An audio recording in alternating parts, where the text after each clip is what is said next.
IPL 2026 season రసవత్తర దశకు చేరుకుంది. League దశలో ఇప్పటివరకు 57 మ్యాచ్లు పూర్తయ్యాయి. అయినప్పటికీ ఇప్పటివరకు ఏ ఒక్క జట్టు కూడా అధికారికంగా ప్లే ఆఫ్స్ కు చేరలేదు. ప్రస్తుతం రేసులో ఉన్న 8 జట్లు తమ అదృష్టాన్ని పరీక్షించుకుంటూ ఉండగా Mumbai Indians, Lucknow Super Giants ఇప్పటికే టోర్నీ నుంచి నిష్క్రమించాయి. ఇదిలా ఉంటే defending champion Royal Challengers Bengaluru అద్దరగొడుతోంది. ఇప్పటివరకు 12 మ్యాచ్లు ఆడగా 8 మ్యాచ్ల్లో విజయం సాధించింది. మరో 4 మ్యాచ్ల్లో ఓడిపోయింది. 16 పాయింట్లు ఆ జట్టు ఖాతాలో ఉండగా నెట్ రన్ రేట్ +1.053గా ఉంది. ప్రస్తుతం పాయింట్ల పట్టికలో అగ్రస్థానంలో ఉంది. దాదాపుగా ప్లే ఆఫ్స్ బెర్త్ను ఖాయం చేసుకుంది. లీగ్ దశలో ఆర్సీబీ ఇంకో 2 మ్యాచ్లు ఆడాల్సి ఉంది. ఈ 2 మ్యాచ్ల్లో విజయం సాధిస్తే ఎలాంటి సమీకరణాలతో సంబంధం లేకుండా ప్లే ఆఫ్స్ కు అర్హత సాధించడంతో పాటు టాప్ 2లో నిలిచే అవకాశం ఉంటుంది.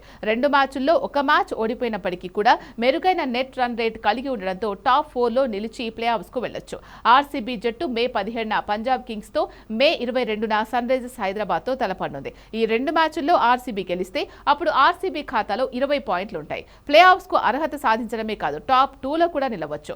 అప్పుడు ఫైనల్ చేరుకునేందుకు 2 అవకాశాలు లభిస్తాయి. మిగిలిన 2 మ్యాచ్ల్లో ఆర్సీబీ ఒక్క మ్యాచ్లో గెలిస్తే అప్పుడు ఆ జట్టు ఖాతాలో 18 పాయింట్లు ఉంటాయి. అప్పుడు కూడా ప్లే ఆఫ్స్ చేరుకోవచ్చు. అయితే ఫైనల్ చేరుకునేందుకు ఎలిమినేటర్, క్వాలిఫైయర్ 2 మ్యాచ్లు ఆడాల్సి రావచ్చు.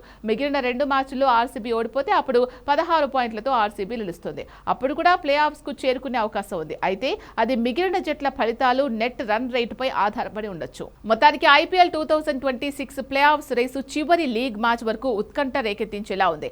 ఆర్సీబీ టాప్ గేర్ లో ఉండగా కేకేఆర్ అద్భుతం కోసం ఎదురు చూస్తోంది. రాబోయే మ్యాచ్లో ఏ జట్టు పై చేయి సాధిస్తుందో వేచి చూడాలి.